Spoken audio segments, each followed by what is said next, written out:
Discussions in Depth Psychology is powered by Pacifica Graduate Institute. Your host is Bonnie Bright. Hello, everyone, and welcome to Discussions in Depth Psychology, and this is powered by Pacifica Graduate Institute. I'm your host, Bonnie Bright, and I'm also a graduate of the Depth Psychology program at Pacifica, and of course, those of you who follow this series know that this is a way to introduce you to some of the really amazing individuals who are doing some remarkable work in this field. I'm here today with my guest, Sandra Easter, who is an author and also a graduate of the Depth Psychology program at Pacifica. Welcome, Sandra. Thanks so much for spending some time with me today. Thanks, Bonnie. Well, let me just read Sandra's bio for everybody so that you can know a little bit more about her, and then we'll jump in. Sandra Easter received her MA in Applied Psychology from the University of Santa Monica and her PhD in Depth Psychology from Pacifica Graduate Institute. She has additional training in the process of counsel, Indigenous African spiritual technologies, dream tending, and the therapeutic uses of puppetry. In addition to providing individual and group counseling, Sandra has worked nationally with diverse groups in both urban and rural communities, including Washington, D.C., Philadelphia, Baltimore, New York, Seattle, and rural Louisiana, providing education, advocacy, and community organization support for over 35 years. In addition to being adjunct faculty at Pacifica Graduate Institute, Sandra maintains a private practice in Denver, Colorado, and offers workshops in ancestral soul work and transformational visioning for individuals and organizations. Her creative approach to teaching and counseling is informed by her love for and training in modern dance, puppetry, storytelling, and indigenous ways of knowing. The foundation of her work lies in the experience of the natural, undivided relationship between embodied world and psyche. So Sandra, let's talk about the recent book that you've written, Jung and the Ancestors, Beyond Biography, Mending the Ancestral Web. I really love that you're basing it on Jung's work especially. It's not necessarily an area of work I think that people paid as much attention to in the scholarly body of work that he did, the ancestral piece of it. So I'm dying to talk about some of that. Why don't we start by talking about your interest in the topic? What inspired you to work with the ancestors? Wow, you know, the word that comes to mind is necessity and fate and destiny. I grew up with the story from my mother that we were descended from Roger Williams, who in the 1800s was credited with founding Providence, Rhode Island. And I thought it was just a story. And little did I know that not only was it true, but that it was an integral part of my own story. So it was my daughter, Melissa, in fourth grade, who decided, based on what her grandmother had told her, that she wanted to do a report on Roger Williams instead of a Maryland historical figure, which is where we were living at the time. And I thought, oh, dear, how do I tell her that I don't really think that it's true? And she convinced her teacher that day. Synchronicity is such an integral part of this story. That day, I received the genealogy for the ancestors in my maternal lineage from my aunt, my mother's sister. And not only am I a direct descendant of Roger Williams, but 5 generations back, 2 of Roger's descendants, through one of his sons, married each other.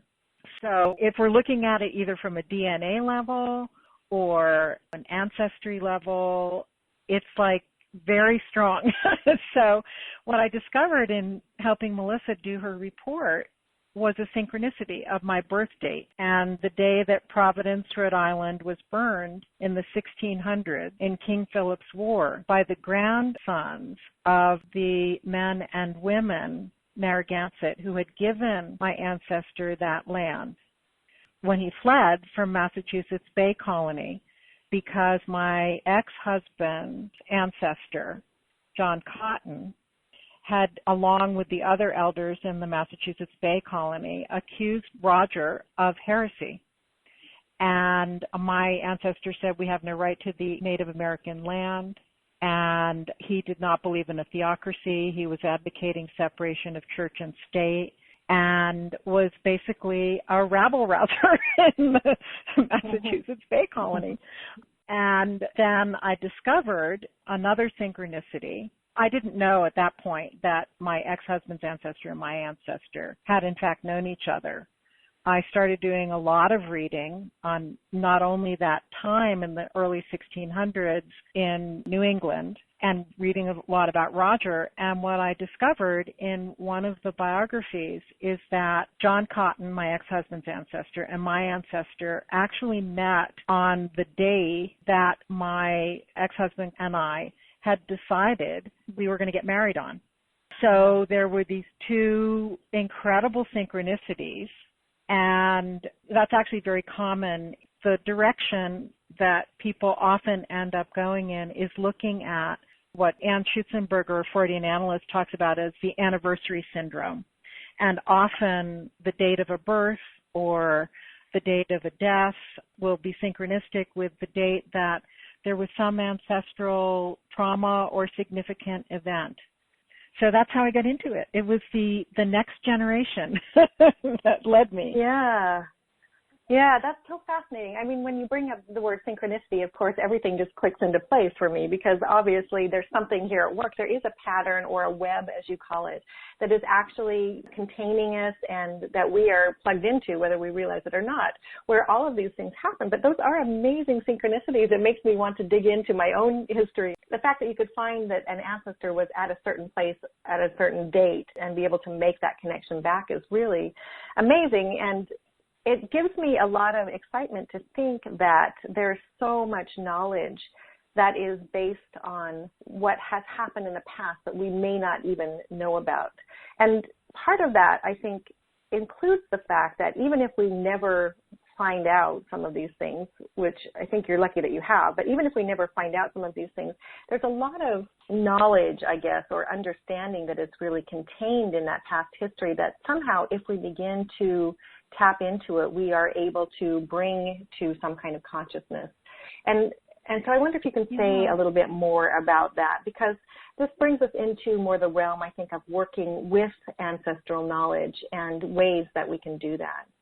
Yes, yeah, definitely. And this is why Jung becomes so important, because he actually describes his life in that way of being a historical fragment in this much larger story, and how each of us adds an infinitesimal amount to what he would consider to be the evolution of consciousness. And you're right, many people, they can't trace their ancestry. And I feel like I was really given the gift of this story and this history. My story really is an example of the dynamics that I think exist for all of us. And it's that larger context that Jung was encountering, and it's so obvious in the dialogues in the Red Book.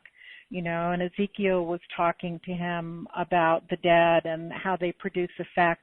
And yeah, so we're part of this much larger story and larger context. And it was important for me to also bring in the work of Malidoma Somé and the work of Gregory Cajete, who is a Tiwa Pueblo, and what he calls indigenous science, because Jung only went so far, and he was very phenomenological in his approach. And by bringing in the work of Malidoma and other indigenous people, it allows us to move into and create a larger context. And Jung is really a wonderful bridge, you know, in that way, because Jung talks about what Michael Meek calls the world behind the world. Yeah, that invisible realm that is there and always going on around us, whether we're aware of it or not. And this is the beauty of depth psychology, because it is the study of that world, I think, that really appeals to me, and finding ways to begin to understand what that information is that is coming through to us and how we can engage with that and really create transformation, not only in our own lives, but also for the culture as well, because by bringing this information to light, there's a wealth of knowledge there that can be applied in different ways. So I want to dig into that a little bit, and particularly I want to come back to Jung and the work that he was doing with the ancestors and how that appeared to him. And I'm really also especially grateful that you mentioned the work of Malidoma Somé, which I know well as well, and is really his own process of bringing this kind of more traditional ancestral work from Africa, where his roots are, where he was born, and carrying it over into our Western culture and finding ways to be a bridge where Westerners can actually also begin to do this in a more traditional kind of way, integrating some of the traditional ways. So there's a lot to talk about here, but I just wanted to come back for the moment to something that you wrote in the book, and I just thought it was really beautifully articulated and sort of sets the theme for what we're talking about here. You wrote, looking at the connections between my personal, familial, and ancestral biographies and our collective biography, revealed the interconnected intricacy of the web of which each of us is a particular expression at any given moment in time. I began to see how the known and unknown stories of my ancestors were present in my personal symptoms, inclinations, dreams, and visions, and ultimately how the ancestors were deeply implicated in my fate. I wondered if and how our ancestral and cultural legacies continue living in our bodies through our relationships, in both matter and the timelessness of psyche, as do other unconscious contents. So I read that, Sandra, and I just was completely blown away by the way that you articulated this, because it says everything that I think I've been trying to say in the last few minutes.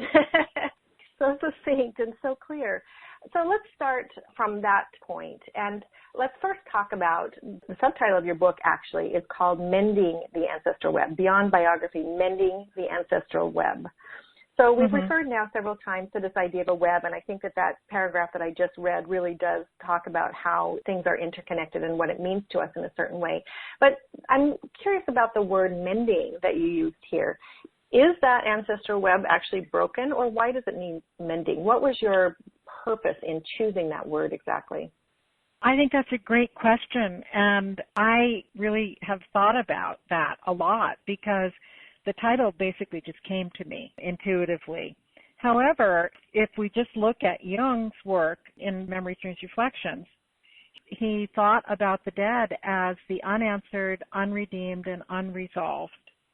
And when I did work with Malidoma, what I learned is that for his people, they all have ancestor altars, and it's someone's responsibility to tend that. And they don't let more than a few days go by before they go, and they kind of check in and see what the perspective is of the ancestors from the other side. Jung would call the dead. And Malidoma said, 4 days goes by and things have gone into some out of balance state. So the Mending the Ancestral Web is about the relationship between the living and the dead. I put quotes around the dead and the ancestors. And imagine if in the Dogra culture, Malidoma's people, every 4 days at least, they go and they kind of check in and they ask the ancestors for help with what's going on in this world, and the ancestors say, hey, this thing is out of balance, we need this kind of ritual, we need this kind of sacrifice. How many generations have gone by for people in modern Western culture without a listening and attending of what's being asked now in the present? So when I think about what does Mending the Ancestral Web mean, what I think is we need to listen in the way that Jung talked about listening to the dead, and that's so explicit now in his conversations in the Red Book, and to respond. One of my favorite quotes from Ezekiel in the Red Book is that we need to turn to the dead, listen to their lament, and accept them with love, because this uncompleted work has followed them. A new salvation is always a restoration of what was previously lost. Yeah. And I think if I was going to say it now, I think there is a lot of mending that needs to be done. And ancestors is not just our personal ancestors. It's the ancestors in the land. It's our collective ancestors. It's our cultural ancestors. It's the animal ancestors. And things are quite out of balance, as is very obvious. And when I think about it now, I think it requires tending. Yeah, I think that's a really good point. And I don't know personally how Jung worked with his ancestors. I mean, well, other than the really obvious one, which is during his Red Book years, he was doing so much drawing and writing and active imagination and responding to that.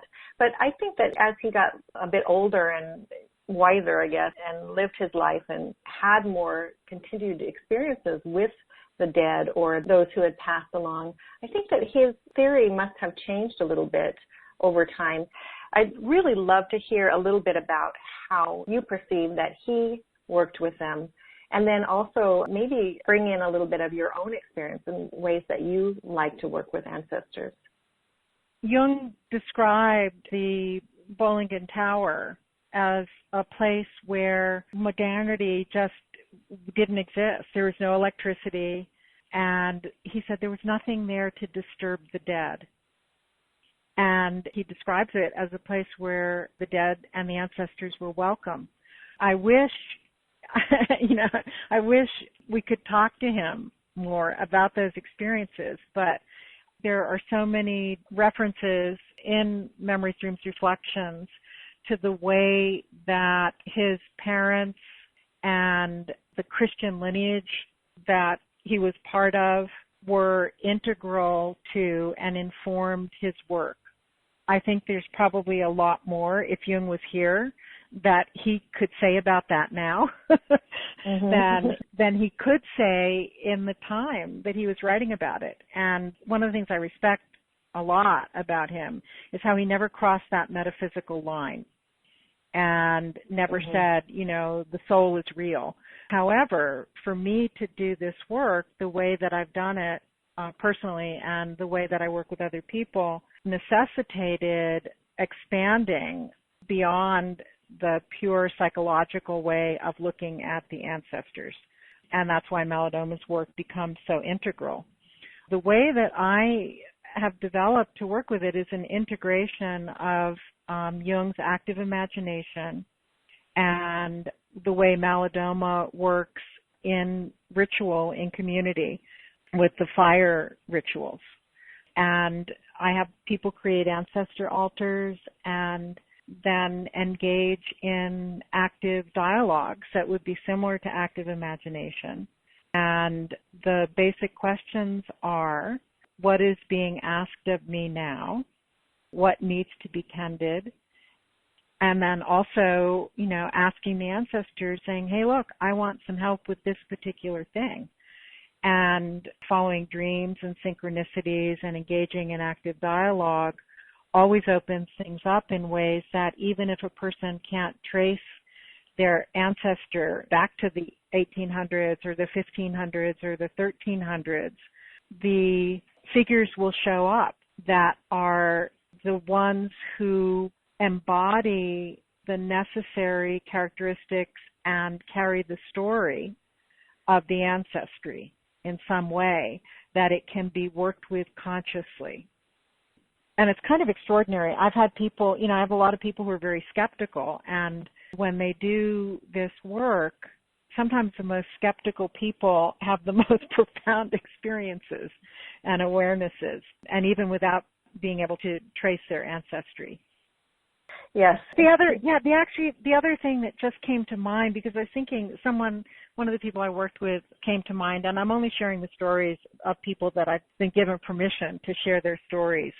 But one of the women who was particularly just like very, very psychologically oriented, very cognitive behavioral, she was really kind of arguing with things. And what I found, and this relates to Jung's idea of complexes, and it refers back to that quote that you mentioned from my book, and the affect that someone's experiencing is like, oh my God, I feel so much bitterness, or I feel this sense of being invisible, or I feel this sense of abandonment. That is often the thread, the portal through which the ancestral trauma, the ancestral, what's unresolved, is waiting to be redeemed, or the unanswered questions can be discovered, is through that affective piece. It will just open up into the bigger story. And there was a woman who was just talking about her bitterness, and I remember the aha moment she had, and she went, oh my goodness, maybe this bitterness lives in my entire mother line. And it completely shifted her experience of the bitterness. And things started moving forward for her in a different way after that awareness. That's such a powerful story, because I think every one of us can relate to something like that. And there have been a lot of articles, actually, I've noticed coming out lately that do talk about this idea that we carry things that we don't necessarily think about down the line from our ancestors. So not only, obviously, physical traits, but also, you mentioned the trauma and certain other kinds of unresolved dilemmas or grief or trauma. We don't know that we're carrying them. So it becomes not only unconscious, but also disenfranchised in some way. So we're kind of acting out some of these things that we are carrying that has been now identified through various methods that are scientific and becoming more accepted in the world. And yet we don't do it. Would that be genetic? Right. Well, and we often, especially as psychologists, we often limit the origin of whatever we're experiencing, whatever's problematic, or the gifts that we have. We limit it to the immediate family. And by creating a larger context, something different happens. And yes, it's so wonderful that neurophysiology and epigenetics is beginning to show how the trauma is carried down. And my work started in trauma, my personal trauma connecting me to the ancestral trauma and the trauma in the land. However, what I discovered, and Jung writes about this too, is that the gifts that I have and what I'm here to really work on and to be in service to was also connected to that ancestral, what Jung would probably call the unanswered questions. Yeah, and so this brings up a really important piece for me, which as I'm trying to connect the threads here of my own experience of this, Jung obviously during the time of his Red Book was in a space that was he had access to that invisible world that we talked about, and he was able to tap into some of his own trauma and his own issues and begin to work with it in a way that we now know was very revolutionary and very unique and interesting, and that he has now passed that on to us as kind of a legacy to be able to work with it. But there's a question that I have about having somehow the capacity to manage your process through this trauma. So, for example, the story of the woman you just told who had the recognition about the bitterness. I think sometimes these kinds of recognitions or understandings, when they break through rather suddenly, or when we engage with that invisible world, maybe a little bit too much and not perhaps having the proper context boundaries or even enough ego development to be able to hold that, it can be a little bit scary to begin to engage with this other sort of way of knowing. And I'm wondering if you have recommendations for people who are working with the ancestors to be able to kind of have a foot in both worlds, if you will. Do you see the value of that? And are there ways that you can actually recommend that people can work with ancestral experiences and still maintain that very much needed sort of stability and structure? Well, Bonnie, I am so glad that you brought this up. One of the things that I have found, especially for people in modern Western culture, is often people say, why would I even want to be in touch with my ancestors? My family didn't take care of me. And there's often, trauma or alcoholism or things that are deeply problematic. People are often, called to this work or go to do ritual with Malidoma. That is so common. And dealing with personal bitterness is a very different experience than opening to that more collective level of bitterness. And it can be overwhelming. And it does take a strong ego. And I probably said this at least 3 times in my book. It's not enough just to go and do like family constellation work that Bert Hellinger developed, or to go do a ritual with Malidoma, or to create an ancestor altar and just open to dialogues. It's so critical that people do the psychological work and have containers, whether it's therapy or working in a group. The container needs to be strong enough to help the individual encounter these when something's been repressed, it just gathers energy, and it can be overwhelming. My first experience was almost overwhelming. So, yeah, doing the psychological work, doing ritual, and I work with people individually, but my preference is always to work with people in community and in small groups, because there's a way that container really makes it possible for not only the encounter to be met in the way that it needs to be met with all of its intensity, but somehow the group can help hold ritual space in a way that a natural process happens, where a ritual will happen or a sacrifice will happen, and it will clear the energy. And I find when I work with groups of people that they often come with very common themes, like addiction. So, yeah, I can't emphasize the need for psychological containment enough. Yeah, I agree completely, and that's been in my own experience. And I think that was also part of the value of my experience at Pacifica personally, because it really emphasized for me the need to have these kinds of containers in which we can do that work. And I think Pacifica itself was a great container for me. But also, if people have access to psychotherapy or have access to people who have some kind of clinical training, I think it's always a good thing to be able to sort of counter that work with the ancestors, or complement, perhaps I should say, to complement that work with the ancestors by also accessing these other kinds of more structural pieces of it. And for me, I suppose that goes toward having a foot in both worlds, as I was mentioning before. Absolutely. What I love about Jung is that he gives us that structure of the unconscious, all of its levels, and he gives us the methods for working with complexes. And if we work with the complexes and look at the levels of the complex, it really, for psychologists and therapists out there, Jung's model really provides a way of working with the ancestral traumas. Yes, it's so true. And you do outline a lot of that in the book, so I hope people will manage to get their hands on the book and read it.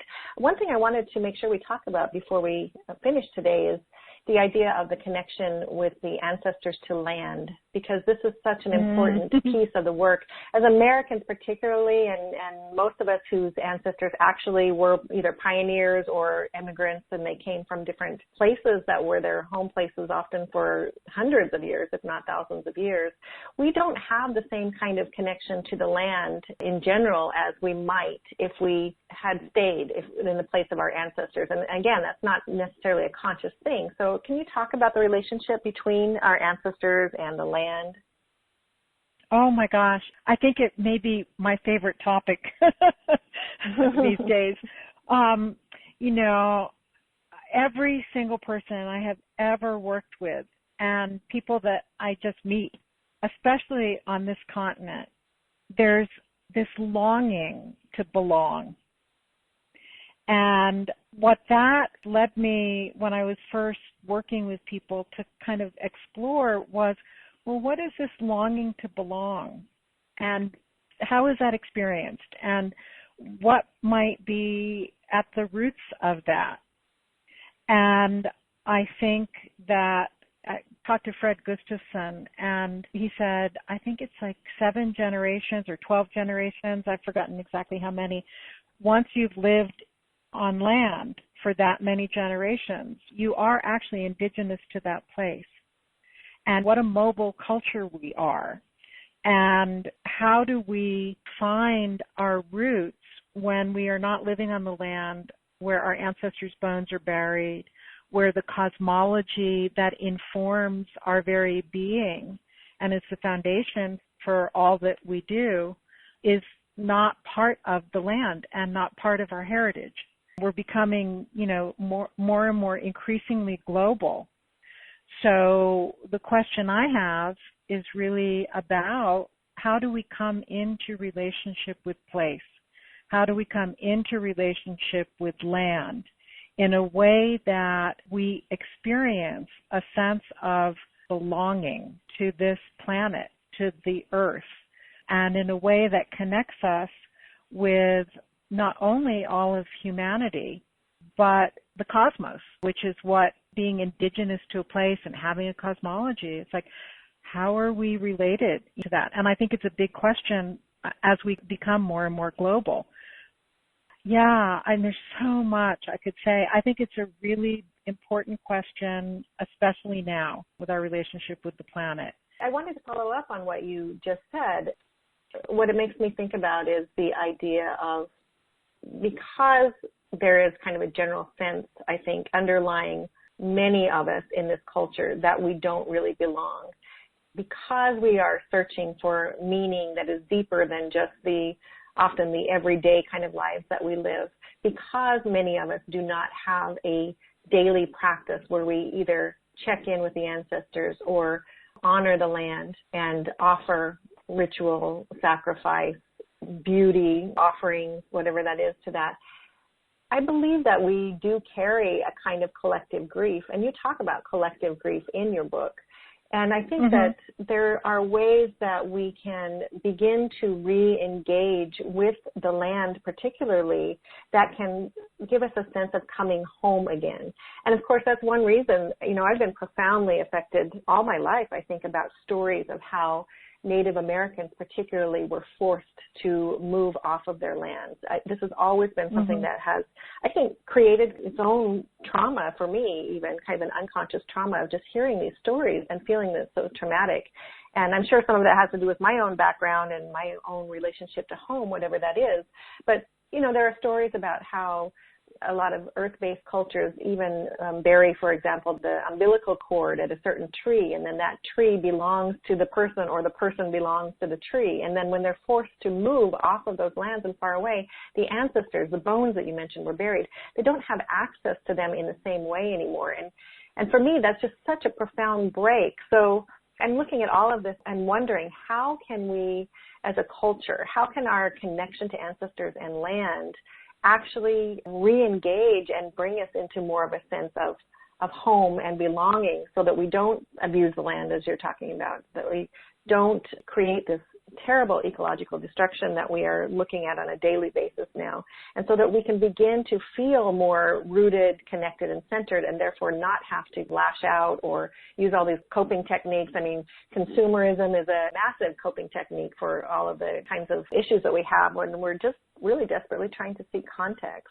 So maybe you can just close us out with that last thought, because I think it's a really important one to address as we move forward.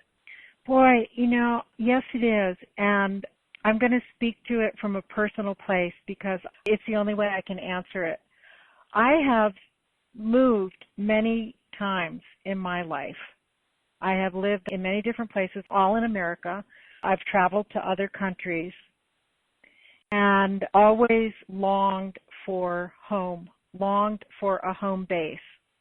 And part of my story has been to not have that literally. And I felt very ahistorical and dislocated for much of my life. What I've discovered is my relationship with the mountains. And if there are ancestors on this planet, they are the mountains.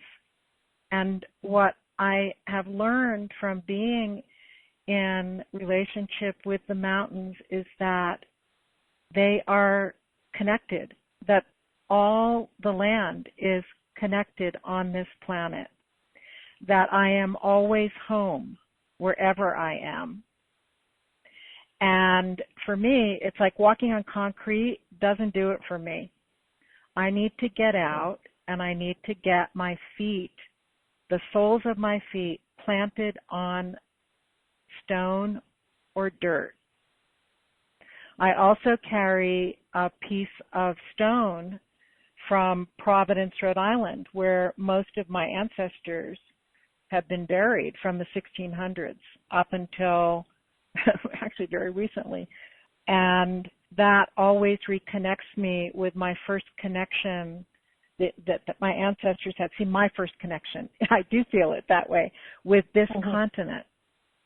And I think each of us has to find our way of finding that sense of belonging.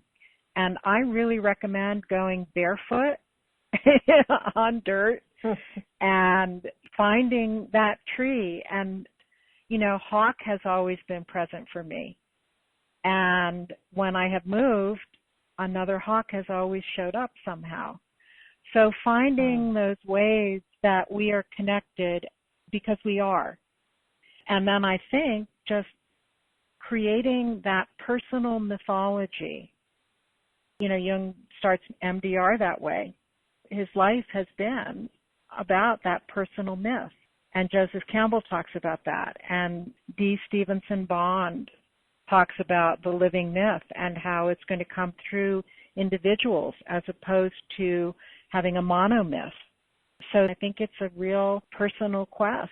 And we come into community in so many different ways, finding belonging through the communities we're part of, whether it's Pacifica or a weekend workshop with Malidoma or our personal families or the families of our heart. Yeah. This is such an important question, Bonnie, and I feel like it's a quest of mine. Yeah, I do too. It's also a very personal topic for me, and I suspect for many people who are listening to this. And I really appreciate that you mentioned in that last comment the different communities and different ways that we can come together, because community is such a critical piece of it.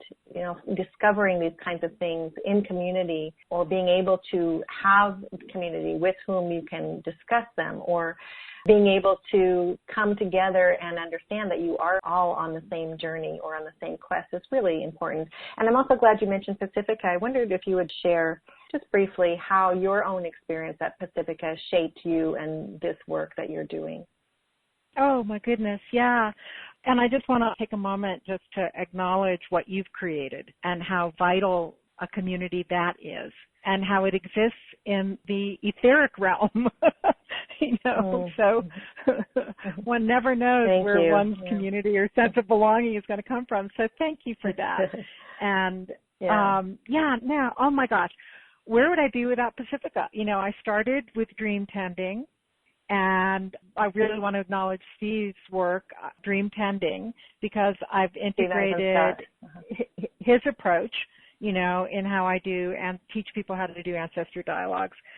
But I'd had all of these experiences that were rather outside of this culture, and going to Pacifica was so important to me because Jung's work provided a framework that was part of this modern Western cultural rich heritage, and I could understand my experiences from his perspective and in his framework. And it grounded my way of knowing and has really allowed me not only to be with myself in a different way and these experiences that are rather unusual, although I think more common than most people would consciously acknowledge, but allowed me to ground my knowing in a framework of understanding that I can now be a bridge for other people. And, the community at Pacifica, and there's so many people, oh my gosh, it would take another half hour for me to express the gratitude that I feel. There are so many people who were so important for so many reasons and in ways that they may not even know. Yeah. The land itself at Pacifica, the campuses themselves are just amazing with what they hold. Yeah. Yeah, there's a lot of people who would agree with that. The land is very special, and I think that everybody who attends Pacifica, that's almost like it's another character, it's another being, it's another entity in your experience there. I almost feel like the land is part of the cohort that we went through personally, and it's such an amazing presence when you happen to be there on campus. Mm-hmm. So I'm glad you brought that up. Yeah. Well, this is so rich, Sandra. I wish we could go on, but we have come to the end of our time. I just wanted to remind everybody I've been talking to Sandra Easter, who is an author who also maintains a private practice in Denver, Colorado, and offers workshops in ancestral soul work and transformational visioning for individuals and organizations. And her book is Jung and the Ancestors, Beyond Biography, Mending the Ancestral Web. And if you are interested, you can learn more about Sandra. You can connect with her actually on her Facebook page. Just look for Sandra Easter, PhD, on Facebook.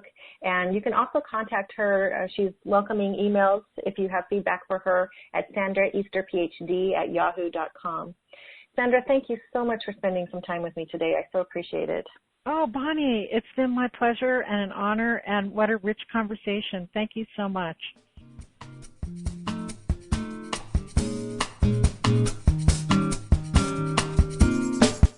You've been listening to Discussions in Depth Psychology, powered by Pacifica Graduate Institute with host Bonnie Bright.